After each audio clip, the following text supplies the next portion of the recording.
patient. All of us here at the Raymond Mitchell Association want to thank you for your participation in our limb regrowth program. Your generous service helps us aid all of humanity. We understand if you're confused, but don't worry, you're not alone. There is another patient to keep you company in our facility, and they're very eager to meet you. All we ask is that you play a game of chance with your new friend to determine the effectiveness of our procedure. There is a small penalty for losing, but luckily for you, the very nature of this program means you won't suffer any permanent damage. In the following room, you will see a game board representing the maze in our facility, with the human statuette representing you. Your goal is to navigate through this maze and find a way out. But be careful, some tiles, represented by various colors, will initiate certain events, and you might not find all of them to be pleasant. A small cabinet has been provided for you to store all of the useful items you come across. Hover over items to see their descriptions, and left-click to move them on and off the provided medical tray to equip them. Be sure to use your items strategically, as once they are used, they are gone forever. In the case that you need to hear this message again, please feel free to replay it from the phonograph in the following room.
With the other patient, a standard 52-card deck will be placed before each of you, and each patient is allowed 5 cards in their hand.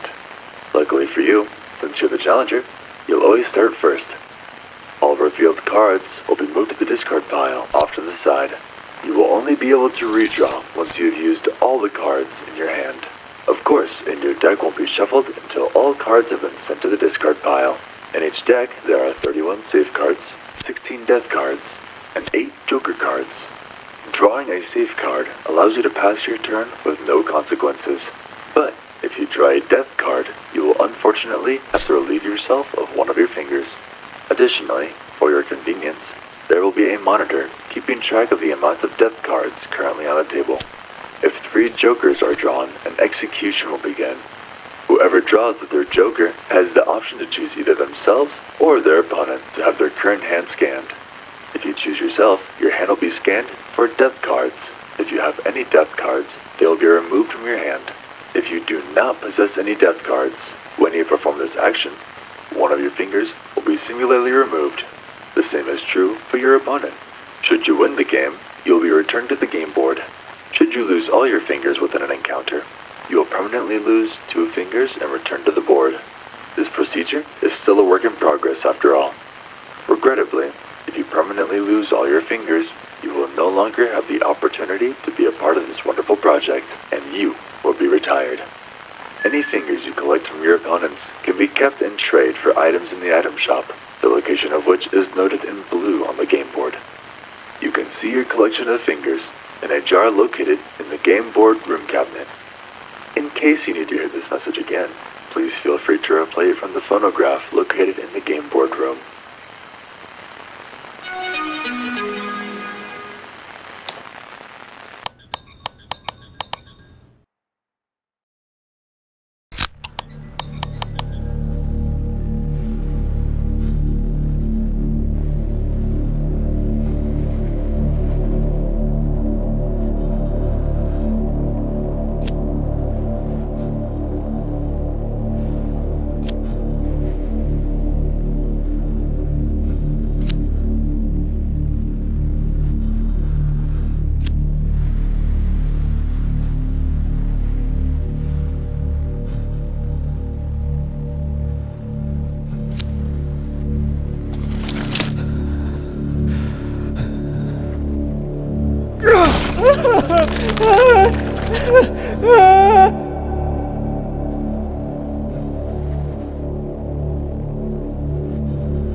Ah!